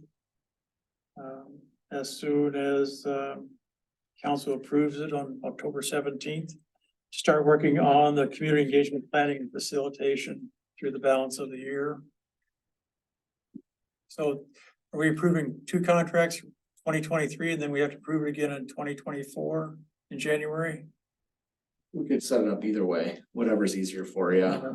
It might, with the end of the year, it might be easier just to incorporate it all into one, Put that into the language of the contract. If the council was Council approves it. willing to, we could put that all in one. If you'd prefer to do it in 2 separate, one for 23 and one for 24, we can do that too. It's gonna be the same language. The only thing that would be different would be the number, so, yeah. Is there a second? I'll second. Any other discussion or comments? I have a question. If we're knowing we're entering this contract and we're knowing we're going to run into potential conflicts surrounding holidays, meaning it is what it is, there's probably a higher likelihood that some of us won't be here due to family obligations. I don't remember from a bylaws perspective, is there any movement of a meeting to say, let's move it into mid-December, so it's kind of not maybe conflicting, or mid-November, so they're not conflicting. So that we can have the dedicated time. If we're gonna deploy the money, we probably want to count on hopefully getting as high of attendance as possible. And my second follow-up question to that would be, is there any advantage at all to not having gaps between from a get together monthly? I mean, if the contract is deployed, I guess you will be essentially here between ours working on everything, which is a good thing. But we won't necessarily be contributing anything until a month after the fact, and then work happens and then another month after the fact. If we consolidate, maybe we have 2 meetings in a row, or maybe we have a longer meeting, which is a workshop meeting where we know we're gonna be here for 4 hours or something like that, and we're really gonna knock out a whole bunch of stuff. That's a good question. And along those same lines is, so when that person comes in and starts working 8 hours a day, does that person have communications with the steering committee? I hope so. In between meetings, Yeah, so typically what'll happen is they might work with the board chair. They might work with individual, members based on the interest or based on the assignments that they have for committees. It might be something that just comes in and I know you're really interested in something in that category. I'll just reach out to you. It's also our job, especially at the beginning, to get to know you and start to, interact with you, to keep the board chair apprised, to keep the city administrator apprised. A lot of time it's probably gonna be the city administrator, and then she'd be able to kind of direct the traffic as to, okay, go talk to Jamie, go talk to the mayor, go talk to, the fire chief or whatever, so. So that would help, I think, your comment of not waiting for that 1 month meeting to be up to speed, or hopefully we all come up to speed together. We just sit down, and have that discussion and not, And a lot of boards will have. open meeting laws. I'm not sure how we handle that, but Yeah, post 3 days in advance, that's the biggest thing. A lot of EDAs will have standing committees, for things that happen more regularly, whether that's a loan committee or a special, project committee. Housing could be for this, particular engagement project. And once the project's done, the committee goes away, but then you avoid the open meeting law and, the cross pollination of, the rest of the board knows that those two members are dealing with that particular, option and they'll report back, so. Or they can come and ask us anytime what's going on, so. I think that's another good reason to start this whole dialogue and getting it Take a going. while. The bylaws, how do you feel about the bylaws? I don't think we've done anything yet on the bylaws, have we? Marcia's had COVID. No, okay. I So haven't, are you okay with that, a contract without bylaws, or? I haven't seen the bylaws or if they've been adopted, so, but most of them, a lot of time it's pretty standard statutory stuff, so I'm not too worried about that, and usually it's gonna be things about when, who can do what and when, and that, I think it's usually. I don't think it should affect anything, what the council's gonna approve or. No, Sure. no, and if so, we've got a 30-day out too, so we can always get out of it, but no, I can't imagine anything that would be in there that. We know it needs to be done, it's just a matter of getting it done. Yeah, it's usually pretty template type stuff, so. And if yeah. there are ever changes you wanna make, I mean, it's pain in the butt, but it's totally doable. Yeah, and Marcia and I are doing that. I wonder if something to consider, just because ramping up, it's new for everybody here. Like, we don't know what we don't know yet, and we don't know what decisions or what questions are going to be, but what might be helpful for the group is when we think about like your first 30, 60, 90 days, like what are you going to be doing, like high level timeline of here's the things we hope to tackle and start to discover. Because I think perhaps on the commissioners would be looking at that, and if there's things that are of interest, or there's things where you're like, okay, these are gonna be decision points, we can make sure that things are aligning well, and if there is a long wait for another meeting or something happens, there could be a special meeting called or something else, but seems like recalling my own days from establishing EDAs, there's just a lot of discovery in the beginning and getting your hands dirty. Then you're like bringing that all forward, but that might be, Jeff, what do you think about something like that? I agree 100%, and we have to have a balance between, like you're saying, have patience, it'll take time and patience with, we're never getting anything done, so to your point, maybe, yeah, traditionally, this is what we cover if we were to lay out a process. And then from an accountability perspective, making sure that we're actually moving in the direction that we want. Absolutely. The pace can be what it is, what we all agree upon, but I think if we look backwards in the beginning of January and we're like, well, we made this investment, what did we get from this investment? And if it's, well, I kind of feel more educated, but we didn't necessarily accomplish anything, and we're not ready to start the survey, and I don't think, it's probably not a wise investment. So having specific goals set out, I think that's a good idea. All part of the commitment. That's where it goes back to the work plan, and I think, that's exactly what, we can do kind of from an initial, startup standpoint. Definitely do that for you. The only other thing that I would recommend that you guys take on that hasn't been discussed would be establishing a business subsidy policy. Every city needs one of those before it can give a business subsidy policy. That's a statutory requirement before you can give any dollars to private entities. So whether or not it's actually a business subsidy is a completely irrelevant question, but you still have to have the policy. So that's a process that we can help you guide. I would be willing to bet, since you haven't done EDA work before, that you don't have one.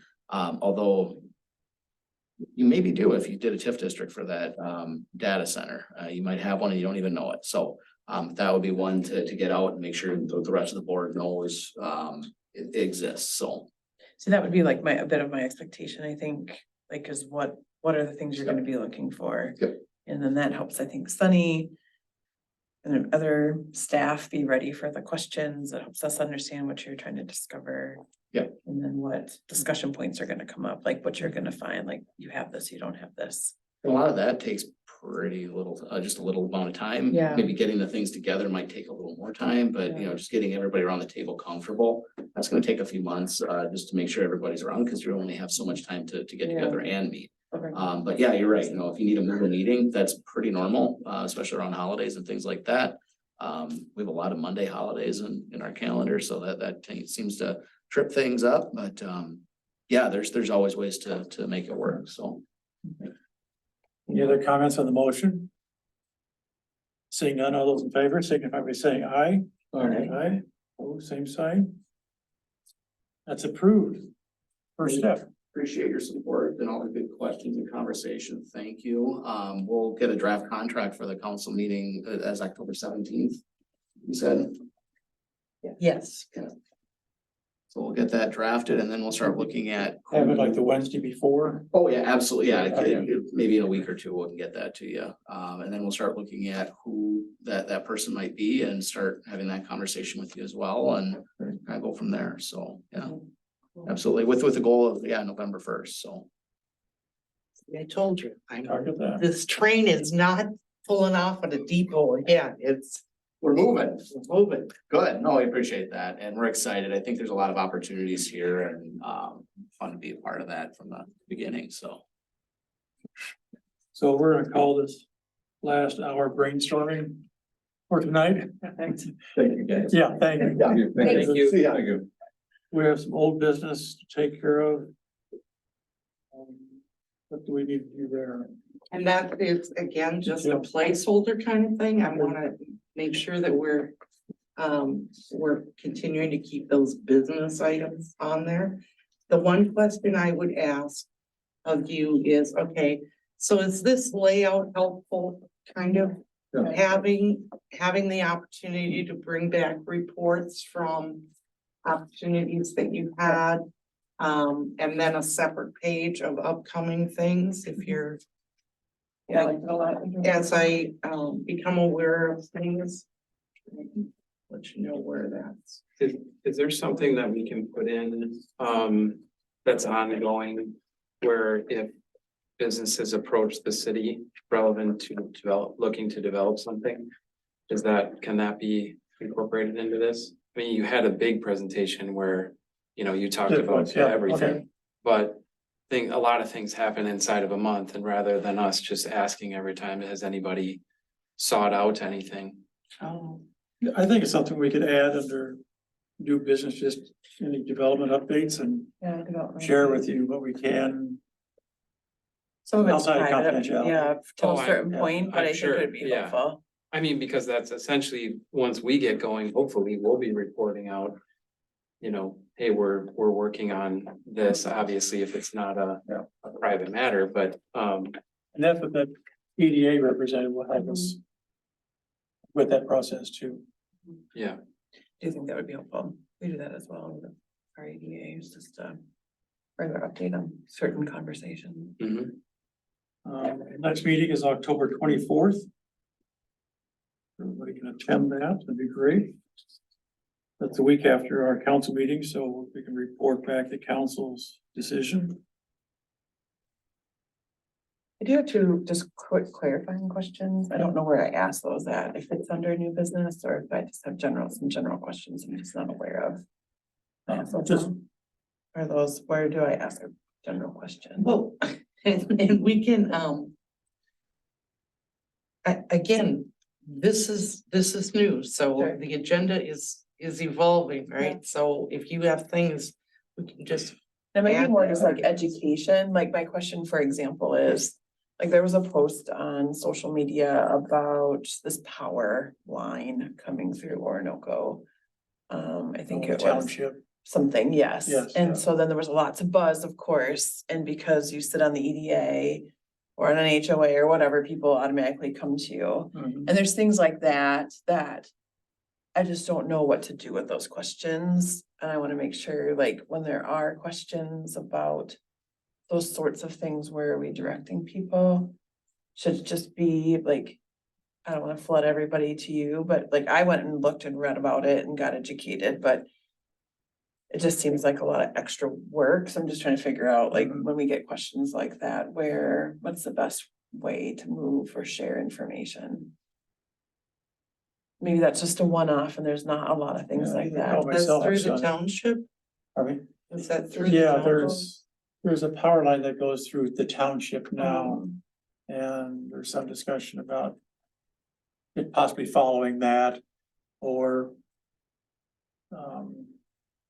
well, there's different ideas, but there's been public information meetings Oh, Yeah, Um, there's, They're upgrading the power line. with Excel. not it's with like the XL. big one. Hold on a second. It's a power distribution for all of the solar fields in western Minnesota. Of how they can get the power, the 100,000 foot level, but of how they're gonna get that power over Oh, yeah, I to did someplace see in that. Wisconsin, I guess. It's Mankato, Mississippi River Transmission There you Project. go. So it looks like a flyer went out and some neighbors got it, some different neighbors didn't get it. I went out and just went to the website and read about it, but some of it is just like neighborhood chatter, right? Or Mhm. people are wondering about it, but, this seems like a one-off thing, a major piece of infrastructure coming through. But it just made me think about, there's a lot of like rumors that fly, and so does this type of a project typically come to the city, like, because it's coming through our area, or do they just? There's, like the one that came through here, there was public information meetings. Mhm. Definitely the township is heavily involved because it goes through the township for the property farmers and. or- Like the nearest be one, for or against it, listening but one yeah. was in Zumbrota.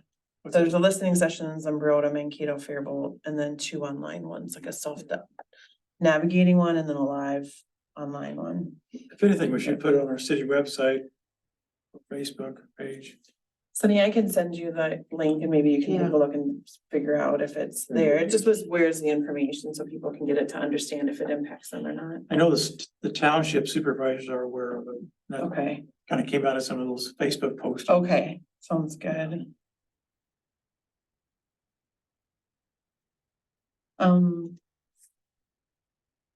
The other question that I had was just a better understanding. I know that our neighborhood is having some conversations regarding better understanding the code.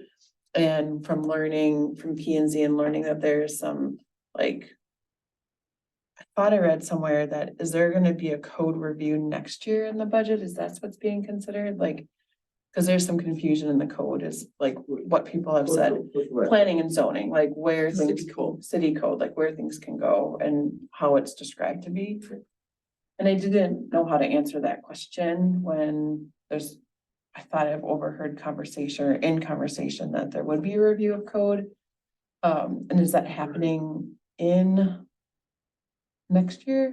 Or is that Dana kind of alluded to one day, Councilmember Bergner alluded to that it's like an ongoing process to review it, and just with our, like, I think role, and we work so closely with P and Z, just having a better understanding about how that process works. That was either a suggestion for like an upcoming conversation, or I think that's an important piece to understand in this and how that works. okay. To answer your question for tonight, there are a lot of inconsistencies that we find. And what's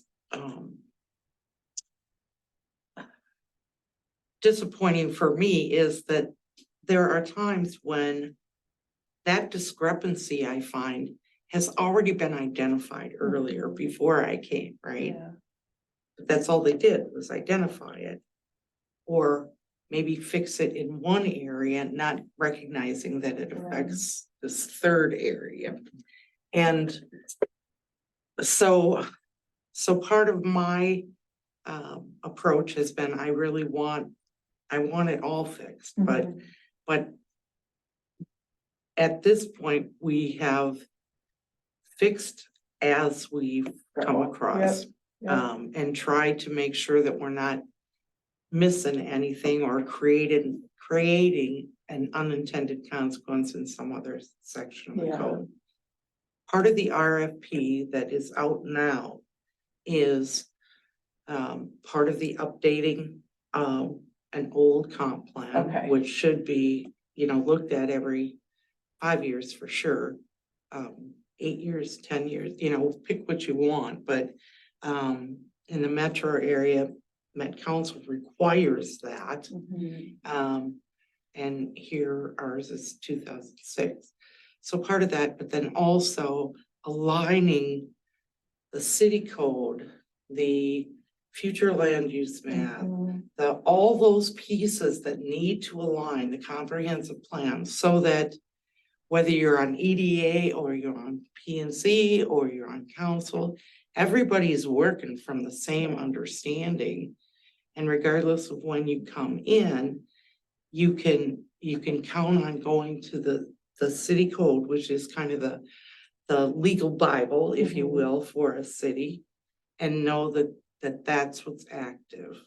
And that's, as it's written, that's what you have to enforce.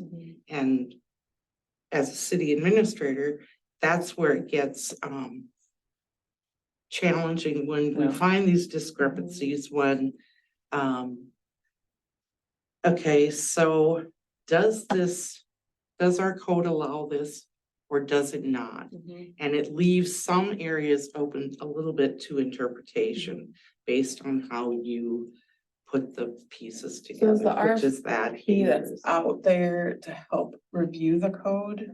Or is that something different? But I didn't quite understand that portion. It's out on the website. Okay, But it is a really comprehensive kind of document. okay, When we started the RFP last year, when Paul Janetto was chair, it was just you know what, let's go out for an RFP for planning services. sure. And now it's morphed into this bigger standalone project, if you will. Okay, that's helpful. That's really going to Okay, focus on code, maps. okay, that's helpful. I appreciate walking through that, and I think it's just an interesting space. I mean, every city has these codes, and Rochester's just updated their whole process, and when the codes are set up well, like one of the pieces of feedback in Rochester that you hear from developers and investors is that they went to, I'm not gonna mess up the Unified Development Code. It makes it more attractive and easy to understand and those types of things. And I know they're are at a whole different level than what we are, but it's been interesting to watch that and to learn from it. And then as we think about future growth, short and long term, it just made me think about what we had here. So I appreciate you sharing. Yeah. Okay, sounds good. Thank you. Good question. And if you have any questions between meetings or whatever, I mean, please reach out and don't be like Jamie and me and play phone tape. No, I'm just kidding. You're going good. No. All right, anything else? Otherwise, I make a motion, we adjourn at 8:37. Second that. All in favor, signify by saying aye. Aye. Opposed, same sign. Everybody get a card.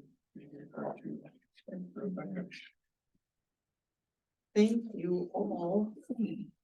Yes, Doing this. thank you, come on. Good I think discussion. you, We made a decision. That was a good one. It was a good one. so that contract is gonna go through December 31st next year. Yes. Yeah. Yep. Good. Oh, and just to clarify for Jeff, because I gave him some information. We originally were meeting on Mondays, right? The first Monday, I mean, the fourth Monday. We were on, I believe so. I don't remember if we started on Monday, then we moved to Tuesday. Chris. Right, Chris couldn't make it, that's why we went Tuesday. Or was it the other way? We said we were gonna go Tuesday, or we were on Tuesday, but then we were gonna move to Monday because of Chris. That's what I didn't remember. It wasn't how it in, went. I was looking, it wasn't in these minutes, so it must have been the June minutes. I mean, Chris brought up a good point with a ton of holidays on Mondays. Well, we made a That motion. makes it awfully challenging. There's a lot of. June meeting to to leave the July meeting on the fourth Monday and move the August, September, October to the fourth Tuesday to accommodate CETA staff as a trial period discussion to be set, determined thereafter. So I guess it's up for discussion after the October meeting. We have a date for October 24th, but the November meeting, we can decide Sure, if we want to keep it Tuesday or go to Monday, so.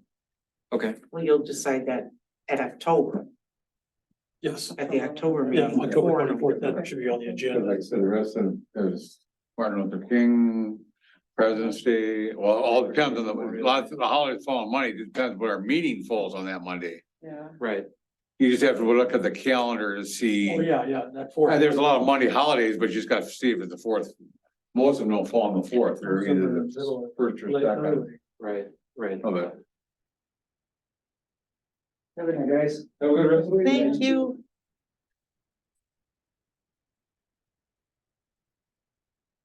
Anyways, let me give you a heads up.